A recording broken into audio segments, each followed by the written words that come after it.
Fat loss is a concept which way too many people misunderstand on the internet today. And a lot of it is just because of the bad information which is being fed by the fitness industry, by experts, and by doctors as well. So this is something which I really struggled with on my fitness journey when I was really trying to get lean at periods of time, and I just went way too extreme. I kind of bought into these extreme diets which were way over the top, and I didn't actually build any sustainable systems which would lead to me losing fat long term and just constantly being in a deficit, which would eventually lead to me achieving my dream physique and achieving the outcome that I wanted. So in this video, I'm going to go over some little known facts about fat loss, which not many people know about, which you can implement today, which is going to really help you build up that physique, make your muscles start to pop a lot more because you're going to be a lot leaner. It's going to really help you build up that six pack and just get into that perfect movie star shape that you want to get into. So the first thing I want to talk about is why some of these extreme diets are just so stupid. So for example, if you had a fat kid and he told you that he was going to start going to the gym and that his idea was that the way that he was going to go to the gym was he was going to start going 5 to 6 days a week, he was going to go for an hour and a half each time, what would you say to this kid? You would probably say that this is a little stupid because he hasn't actually built up the systems and the processes to actually get to the stage. He hasn't built up that mindset and he hasn't built up that discipline. And what's going to happen is if he just goes extreme with his gym process and he goes to the gym, he might be able to keep it up for 1 to 2 weeks. But eventually he's just going to completely burn out. It's going to be far too hard for him to sustain and to maintain this process in the gym. And eventually what's going to happen is he's just always going to end up quitting. So this is the exact same process with what happens with some of these extreme diets which are pushed online. If you go too extreme and you go full keto or full carnivore diet, what's going to happen is a lot of times you're just going to cause way too much hunger. You're going to be in a calorie deficit which is far too extreme, not sustainable, and then it's just going to have a slingshot effect where you kind of build up all this hunger and it's just too hard. It causes far too much willpower and it's just seriously unenjoyable and just not really a sustainable long-term lifestyle which you can actually live. So what happens is even if you do cut down some weight, it's just going to eventually slingshot back at you. You're going to end up overeating because you're going to get far too hungry. It's just going to feel like torture and you're just going to be like struggling to actually really stick to this diet. And eventually this is why you're just going to give up. So 80% of people that lose a significant amount of weight above like 20 to 30 pounds, they literally gain it back within 2 years. And then I don't know what the statistic is, but I doubt that many of that 10% actually keep it further than this and actually keep this long term as well. I think within 2 to 5 years they might actually gain the weight back as well. So this is an important metric which you should be keeping in mind, because if you don't actually just build a long-term sustainable process to lose fat, you're just going to build it back again. And another thing which is wrong that people promote is that you should be going heavy on cardio. You should be doing heavy intense workouts like Hydrox, or you should be running marathons, and you should just be constantly doing intense workouts. And the problem with these intense workouts is it actually causes your appetite to massively increase. It actually just sets a trigger in your body which just makes you more hungry and just massively improves your appetite.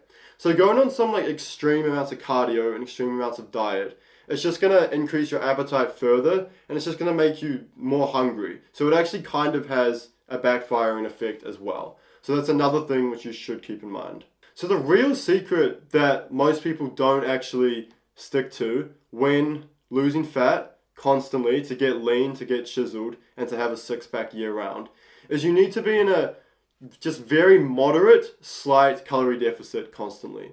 So this just means about 100 calories to 200 calories below where your maintenance levels are.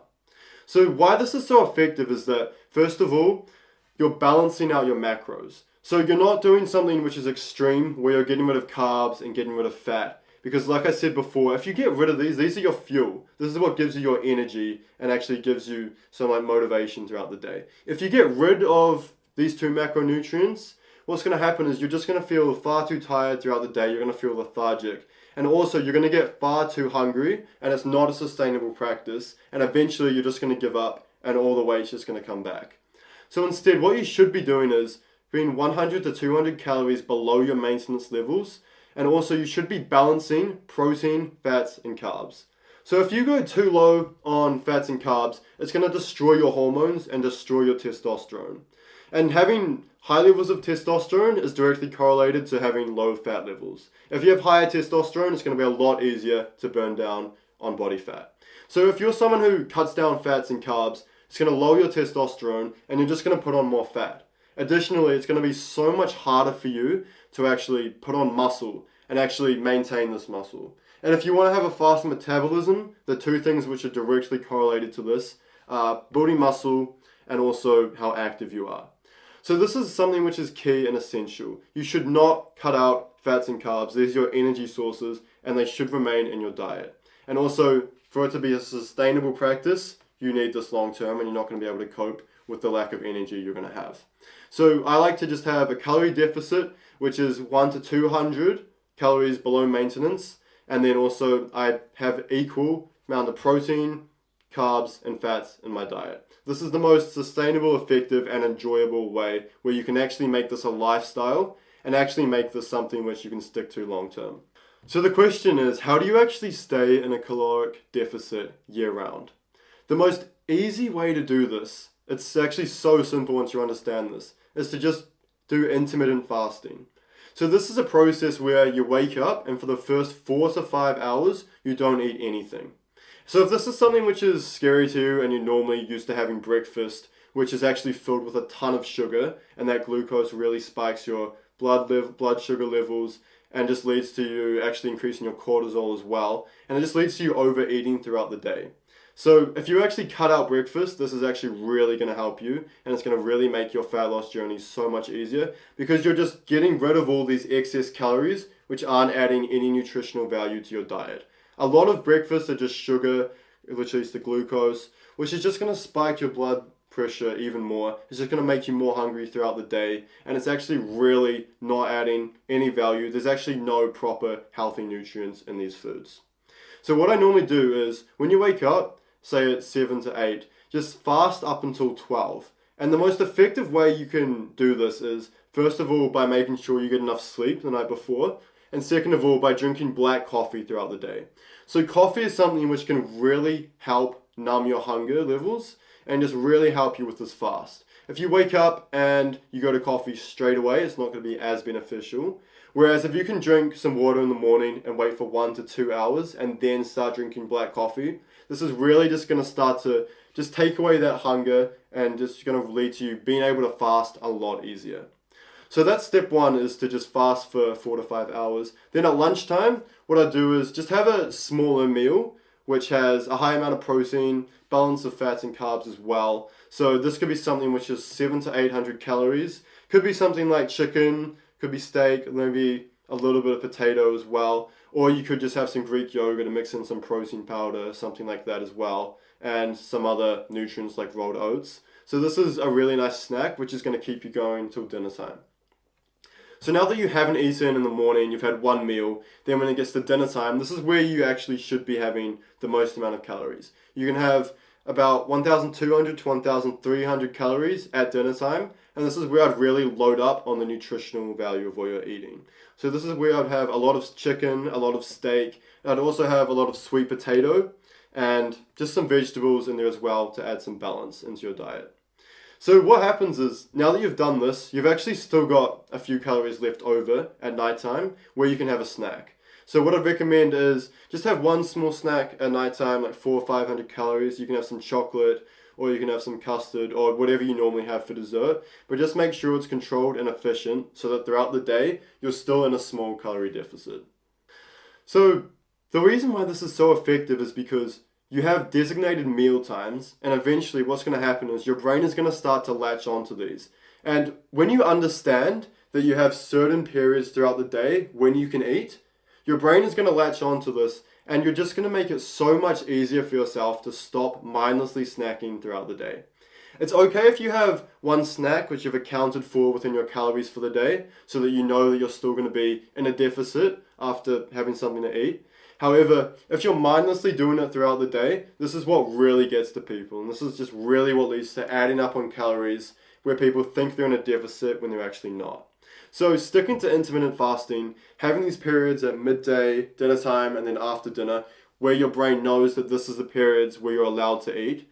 If you start wiring this into your brain, it's going to eventually form into a habit, and it's going to make it so much easier for you to cut out on excess calories throughout the day.